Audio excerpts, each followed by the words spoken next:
Buenas tardes amigos,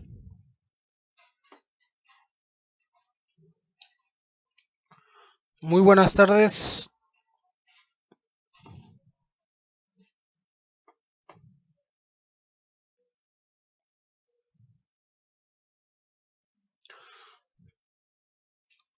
Buenas tardes amigos, vamos a grabar en vivo este programa. Por ahí un saludo a los que ya están conectando sobre esto que se plantea, se rumora, se comenta de derogar la UMA. Y recordemos que el salario mínimo, ese sí se va a incrementar, ese no es ningún rumor ni nada. Solo que se está analizando con los empresarios hasta qué monto podría ser, ¿no? Porque se habla desde los 101 pesos hasta inclusive 170. Pero bueno, vamos a saludar a todos. Ahí por ahí está Isidro, Dulce, Lili, Ángeles. Permítame nada más, vamos a compartir rápidamente con algunos compañeros y ya iniciamos, amigos. Está bien el audio, ¿verdad? Creo que sí, todos me están diciendo que está bien. Vamos a compartirlo rápidamente, amigos, con algunas personas, ¿no? Con otros colegas, con otros compañeros, porque es un tema muy importante y vamos a hacer algunos ejercicios en vivo para que veamos el impacto que podría tener. Ahorita nada más vamos a comentarlo, vamos a compartirlo rápidamente en 4 espacios y arrancamos. Mientras que se sigan conectando los compañeros. Y ahorita iniciamos un par de minutitos rápido, amigos, mientras que se sigan conectando todos. Porque va a estar muy bueno el tema. Va a estar, ahorita van a ver ustedes que no nada más es de establecer un el decir vamos a hacer esta reforma porque va a beneficiar a estas personas. Pues sí, pero cuando se analiza de una forma integral. O sea, no se puede analizar a la ligera y hacer una reforma porque tienes que analizar todas las implicaciones que conlleva. No porque vayas a beneficiar a un grupo ya es bueno, no, porque tienes que equilibrar hasta dónde puedes afectar, qué es lo que va a pasar si se llega a proponer la iniciativa y peor si se aprueba, va a dañar un mayor, o sea, el bien de unos pocos va a ser el daño de millones.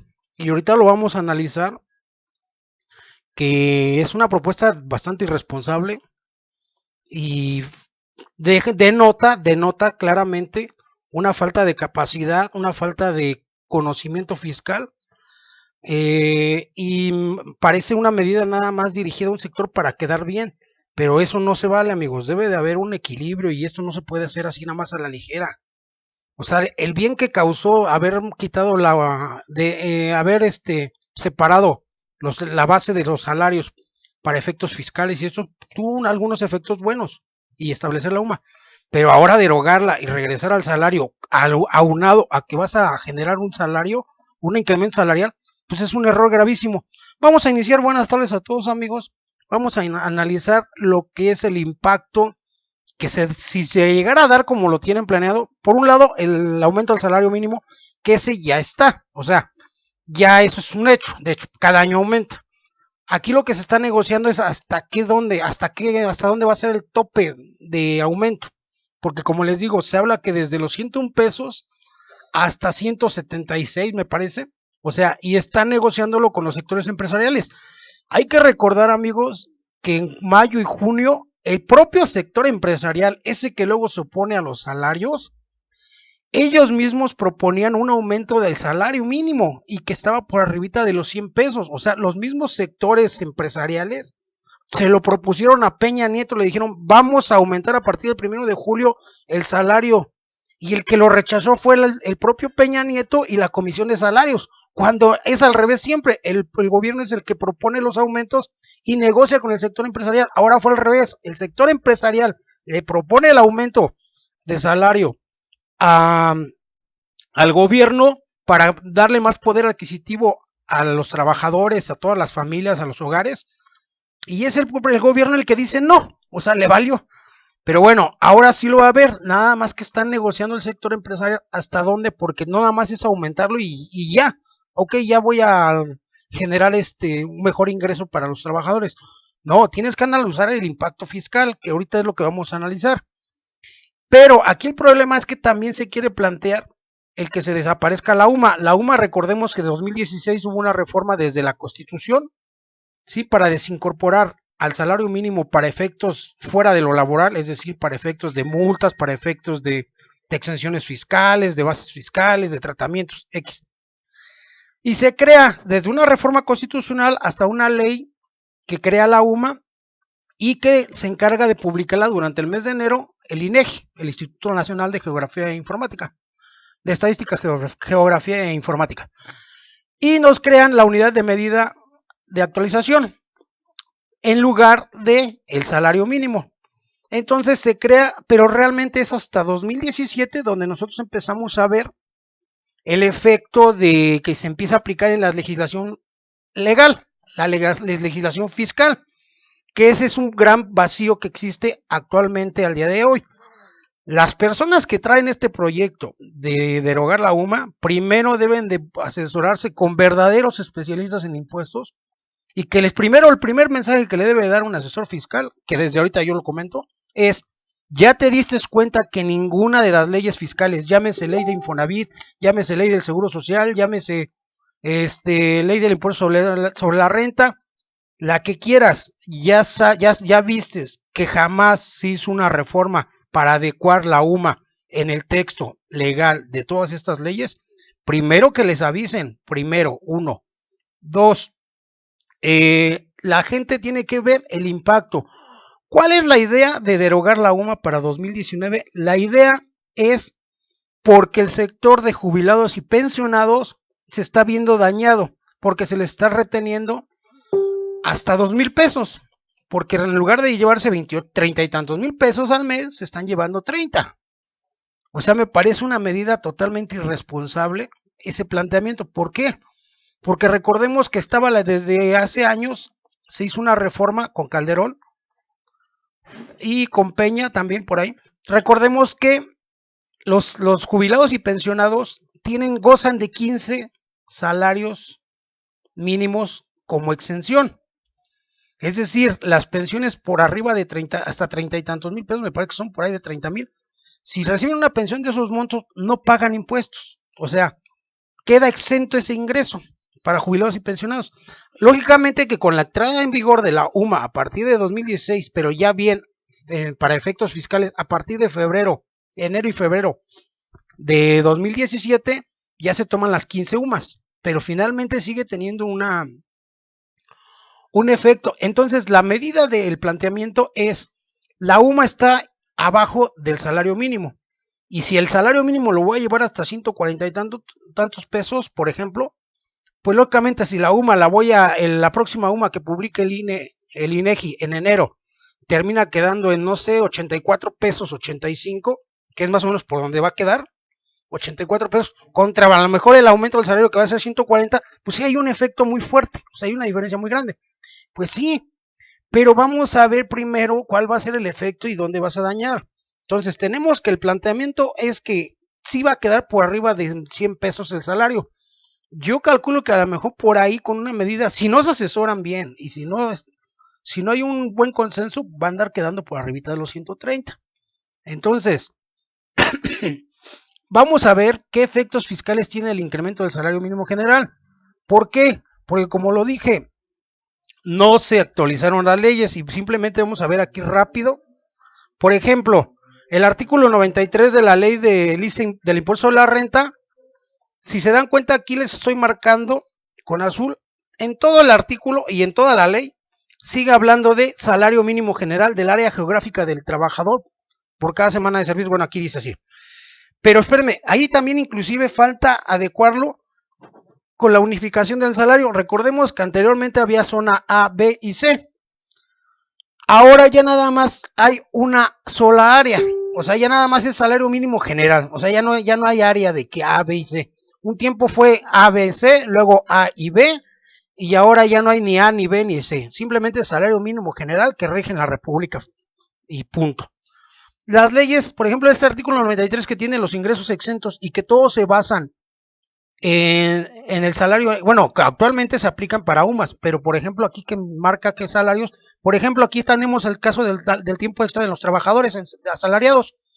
Si un trabajador gana el mínimo, su tiempo extra doble, el que está conforme a la ley laboral que permite el límite, todo ese va exento. Y el triple es el que se va a gravar para impuesto de la renta. Pero ¿qué pasa, por ejemplo, en el tiempo extra, en los trabajadores que ganan más del mínimo? El tiempo de las famosas 9 horas, el tiempo límite de tiempo extra límite de la Ley Federal del Trabajo, el famoso horas extras dobles, ese nada más la mitad queda exenta del impuesto de la renta, la otra mitad grava junto con todas las triples. Ese es uno de los ejemplos. Tenemos, por ejemplo, ahorita que vienen los aguinaldos, tenemos el caso de los 30. Sí, amigos, tenemos las 30 UMAS, que ahora pasarían a ser una exención. Entonces, al momento de que va a aumentar la exención, vas a recaudar menos. Por ejemplo, aquí rápidamente hagamos un ejercicio. Por ejemplo, la UMA está en 80.36. No. Bueno, vamos a ponerle 80 pesos para rápido. Por 30 son 2.400 pesos. Ese es el límite que yo tendría de exención para el aguinaldo. Pero ¿qué pasa si yo el salario me lo llevo a 140? Ya tendría 4.200. ¿Sí? 140 por 30, 4.200. Contra 3 por 8, 2.400. Entonces hay 1.800 diferencia. Entonces, todos los trabajadores que reciban hasta 4.200 de aguinaldo ya no pagarían impuesto. Y lo mismo va a pasar con el tiempo extra, con las primas dominicales, con la prima vacacional, con la PTU que tiene 15. Lo mismo va a pasar con todos los del régimen de agapes. Aquí lo tenemos, los agapes. ¿Qué pasa? Las personas morales con actividades de este tipo de agrícolas, ganaderas, silvícolas o pesqueras tienen exenciones que van de los 20 hasta los 200 salarios. Ahorita se toma la UMA. Entonces imagínense el impacto, porque estamos hablando de que el salario tendría un incremento por arriba del 50%. Entonces hablaríamos de que las exenciones para impuestos sobre la renta en este régimen también se aumentarían por arriba del 50%, por lo que muchos quedarían exentos de pagar impuestos sobre la renta. Entonces, el efecto para la recaudación del SAT, por supuesto que le va a disminuir, le va a repercutir y ya no va a ganar lo mismo, ya no va a captar lo mismo los recursos. Ahorita tenemos el problema, estaba leyendo ya un pedazo del paquete económico. Recordemos que la retención generalizada de servicios Morena había anunciado que no iba a apoyar la reforma que proponía la Prodecon. Sin embargo, otro diputado de Morena la vuelve a subir, pero ahora la modifica, quita algunos servicios y deja 10% de retención de IVA y 8% de ICR, y se dice que no se iba a aplicar. Se dijo que también se propuso que se iba a bajar el impuesto sobre la renta al 28%. Se dijo que también iba a bajar el impuesto sobre la renta para las personas físicas. Se dijo en campaña el PAN y Morena que iban a bajar el IVA de la frontera a 8% para ser competitivos con la reforma fiscal de Donald Trump. Se dijo que iba a bajar el impuesto sobre la renta para la frontera y que se iba a crear una área específica. Pero ¿qué creen? Quieren un presupuesto de 5.7 billones de pesos para aplicarlo en 2019. Tienen un programa que ya prometieron para pagarle becas, ninis, pensiones, infraestructura, el aeropuerto, pagar los daños del aeropuerto que se canceló, el Tren Maya. O sea, es una cantidad de cosas que con la falacia anticorrupción, con la falacia de que con eso va a alcanzar, es una mentira. O sea, no va a alcanzar el presupuesto. Prometen una ley de buena fe con la que no van a fiscalizar, que le van a prohibir al SAT que fiscalice. Pues vamos a ver de cuenta que se va a volver una falacia. Y luego, por ejemplo, en el caso del salario mínimo tenemos otra cosa, amigos. Recordemos que para inscripción nadie puede estar por abajo de un salario mínimo general en la inscripción. Entonces, si yo actualmente estoy, estamos hablando de que el salario mínimo es 88.36. Si yo actualmente estoy dando de alta trabajadores con 88.36, vamos a poner la integración con 1.0452. Estoy dando de alta con un mínimo de 92.35. Si yo lo pasara a 130 por 1.04, perdón, 130 por 1.0452, que es el factor de integración, automáticamente yo lo pasaría a 135. Entonces, ¿qué efecto tendría yo? Bueno, pues simplemente vamos a ver aquí en la calculadora de cuotas, simplemente vamos a suponer que ese trabajador, sí, vamos a compararlo aquí rápido. Estamos hablando de un salario mínimo de 88.36 por el factor de integración 92.35 y vamos a suponer que en 130 aumenta el salario. Entonces tendríamos 130 por 1.0452 automáticamente para un periodo de 30 días, automáticamente, y vamos a suponer con la prima mínima, con la que nadie puede estar abajo de esa, la prima de riesgo de trabajo .50. Tendríamos que la cuota fija no se, en este caso, automáticamente también se va a mover. ¿Por qué? Porque entonces ahora voy a tomar como base, porque la cuota fija en enfermedades y maternidad, que ahorita se los voy a explicar bien. Hay que recordar, amigos, que en el ramo de seguro social, aquí está enfermedades y maternidad, consta de 4 subramas, que es la cuota fija, que se calcula sobre un 20.40%, antes de la UMA era sobre el salario mínimo general, después de la UMA, después cuando nace la UMA, ahora es con la UMA, es un 20.40% que se paga por cada trabajador que tienes inscrito, por eso se llama cuota fija. Aquí el problema, amigos, es que también enfermedades y maternidad, aunque en el caso de ausentismos también se paga. O sea, si una persona faltara 15 días, eso no le va a quitar la cuota fija que debe de pagar el patrón. De hecho, ninguna de las cuotas de enfermedades y maternidad, porque si bien es cierto, ya no está en la empresa laborando y no tiene un riesgo de trabajo, sí tiene un riesgo en la calle, en su casa o donde esté. Por lo tanto, no se pierde. Y luego también tenemos los trabajadores cuando no damos la baja a tiempo. Es decir, se me fue no di de baja este cuate. Pues la ley te dice que persiste el entero de cuotas, por lo tanto tendré que pagarla. Que ya después me pueda meter el artículo 37 y todo para solicitar una devolución y la pueda monetizar o la pueda aplicar con una nota de crédito. Porque era una baja extemporánea y quiero aplicar este artículo. Eso ya es otro procedimiento, amigos. Ahora, vean el efecto. Vamos a ver, es un salario mínimo de trabajadores. ¿Cuánto le va a costar al patrón? Aquí está, por un periodo de 30 días, actualmente un patrón le cuesta 913.02 promedio. ¿Por qué? Porque estoy calculando también las cuotas bimestrales, lógicamente con un promedio de 30, es decir, 30 días teniendo a un trabajador con salario mínimo, al patrón le cuesta 913.02, pero no es cierto, porque aquí resulta que es trabajador de salario mínimo.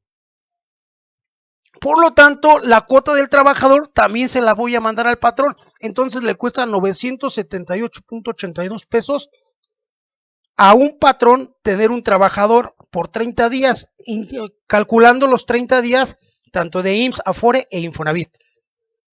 ¿Cuánto le va a costar ahora si supongamos que el salario que el salario mínimo lo lleváramos a 130? Le costaría 1,207 pesos, es decir, le costaría más de 230 pesos más de cuotas por cada trabajador y por un periodo de 30 días. Entonces, el efecto es mayor. Pero, espérense, amigos, aquí estamos hablando de nada más que se aumente el salario mínimo. Ahora vamos a suponer que también se deroga la UMA. Estamos pagando 493 pesos actualmente por cada trabajador que tenemos en el ramo de cuota fija y este es parejo todos.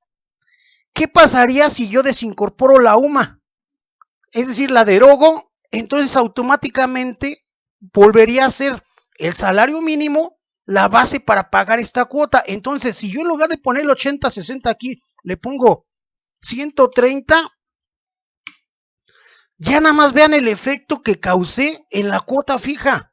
Entonces pasa a 795 pesos la cuota fija por cada trabajador que tenga inscrito en el IMSS. Es decir, aumenta hasta en un 70% las cuotas del trabajador. O sea, voy a llevar a la ruina al pequeño empresario. Lo voy a llevar a la ruina. Va a querer dar de baja a trabajadores, no va a querer darlos de alta, va a buscar, pero va a buscar y dañar. O sea, va a dañarse el trabajador y se va a dañar el patrón. Entonces, fíjense ahora a cómo pasan las cuotas. Hasta 1,200, 1,500 pesos. Cuando me costaban un promedio de 900 y tantos mensuales por 30 días, si yo aumento a 130 pesos el salario y aparte derogo la UMA, le voy a partir toditita a un trabajador, a un patrón le voy a dar en toda la torre, porque le voy a disparar más de 60% el importe de las cuotas obrero-patronales. Entonces, aquí hay que ponerle un asesor a la gente que está tomando estas decisiones, ya sea Obrador, ya sea en el Congreso, los diputados, senadores, decirles, necesitas una calculadora fiscal para que te des cuenta del daño que vas a producir a tu recaudación, a el trabajador y a él, indirectamente al trabajador, porque va a empezar a haber los problemas en el nivel pequeño, en los microempresarios, de que a lo mejor los van a dar de alta 20 días y luego 2 semanas de conservación de derechos y luego lo vuelvo a dar de alta, o no lo doy de alta, o de plano los doy de baja, o sea, va a haber mil cosas, y al patrón porque le vas a dar en la torre en las cuotas. Y lógicamente este impacto vamos a verlo, por ejemplo, actualmente tenemos 88.36 por 30 días, amigos. Aquí está, nos da esto, vamos a ponerlo mensual. Este es el efecto, pero ahora acá, automático, vamos a calcular. ¿Sí? ¿Qué pasa? Actualmente un trabajador de mínimo alcanza 2.848 pesos con todo y el subsidio al empleo que le sale efectivo a pagar. ¿Y qué pasa acá ahora, amigos? Si yo le digo, pues vamos a darle 130 por el aumento que voy a hacer por 30 días, automáticamente lo paso a 3.960 pesos. Es decir, si beneficio al trabajador. Si bien es cierto, baja el subsidio al empleo, en un salario mínimo pasa de 264 a 158, es decir, una disminución del 40%. También es cierto que ya en términos netos va a pasar a un 39-40% del beneficio, ya en lo que va a percibir. Sí, amigos, entonces esta tablita, luego se las voy a proporcionar, es un estudio que ATE hace y lógicamente también puedes calcularlos en modo inverso. Ajá. Es que aquí algo le moví de más. Pero bueno, te los calculo también en modo inverso y puedes hacer muchos escenarios ahí para ver el impacto que vas a tener también en las cuotas. Pero como vuelvo a decir, amigos, no estamos viendo el efecto si vas a aumentar el salario y le vas a dar un aumento fuerte para poderle generar poder adquisitivo al trabajador, no vayas a regarla y derogues la UMA, porque le vas a partir el queso a los patrones y más a los pequeños, lógicamente a todos, pero más al sector que menos recursos o menos flujo de efectivo tiene, el que batalla con la nómina, que a veces hasta paga la mitad. Y es de verdad, amigos, digo, quienes estamos en zonas que no hay tanto dinero, sabemos perfectamente que se las ven negras a veces para completar la nómina. Porque aparte al pequeño empresario, el grande le jinetea su dinero. Si no, pregúntenle a los que le venden a Soriana, a Walmart, hasta 2 meses tardan en pagarles. Entonces, el pequeño empresario es el que más efecto tiene, es el que más batalla con el flujo de efectivo. Y si tú le vas a pegar en que va a tener que pagar primero más en nómina y aparte le vas a meter un gol en las cuotas, es decir, con más del 50% de efecto negativo, es decir, que va a pagar más del 50% más de cuotas, pues nada más lo único que estás tendiendo a hacer es a llevar la crisis de flujo, insolvencia, falta de pagos, falta de liquidez, apalancamiento operativo, a una posible quiebra, o bien que muchos patrones pequeños que tienen 2, 3 trabajadores ni siquiera quieran registrarlos ya. ¿Por qué? Por el alto costo de las cuotas. Si ya de por sí es alto en este momento, ya de por sí es muy alto el pago de cuotas, imagínate si aumentas a 130 o 140 pesos el salario mínimo, imagínate si derogas la UMA, o sea, vas a hacer un desastre. Ahora, con lo de la reforma, que la voy a comentar el día de mañana, cómo se viene el paquete económico, créanme, amigos, que cuando se presente oficialmente la ley de ingresos, si viene mal elaborada, créanme que va a provocar un desastre también en el mercado financiero. Si viene bien, por ejemplo, el pasivo que va a tener Obrador con el tema de la cancelación del aeropuerto, si no lo contempla, ya empezó ahí mal. Debe de tener bien definidos esos pasivos y debe de tener bien definida cómo va a captar los recursos para poder lograr la meta presupuestaria. Porque si viene mal, amigos, va a causar un desastre. Si viene bien, va a generar certidumbre financiera y va a generar también confianza en el sector empresarial. Si viene mal, aguas. Y eso ya lo vamos a saber en unos cuantos días nada más, amigos. Pues yo les agradezco mucho que hayan estado conmigo esta tarde. Espero les haya gustado el programa. Recuerden que está también mi canal, donde pueden descargar todo. Aquí está como Bayelexam Fiscalista Online. Ahí pueden descargar todo el material. Automáticamente lo descargo y lo subo. Y pueden estar viendo todos los videos y transmisiones. Y va a haber más todavía, lógicamente, de anteriores que hice o posteriores que voy a hacer. Y los invito a que se conecten, amigos, y que sigan conmigo ahí compartan los videos, pásenle a sus amigos por WhatsApp, por inbox, por donde sea, pásenle de algún video que les guste, pásenle el link de YouTube, escojan, copien el enlace, el link, y envíenselo por favor, para que vean, por ejemplo, del SAT, que estuvo muy bueno, el del futuro del SAT, pásenlo, compártanlo con sus amigos. Y por ejemplo, si no me tienen en Facebook, no hay necesidad, con que te vayas a mi canal de YouTube, desde ahí lo puedes compartir y no hay necesidad de que tengan interacción conmigo en Facebook. Pues por hoy les doy las gracias, muy buenas tardes y excelente fin de semana. Gracias, amigos. Bye, Alexa.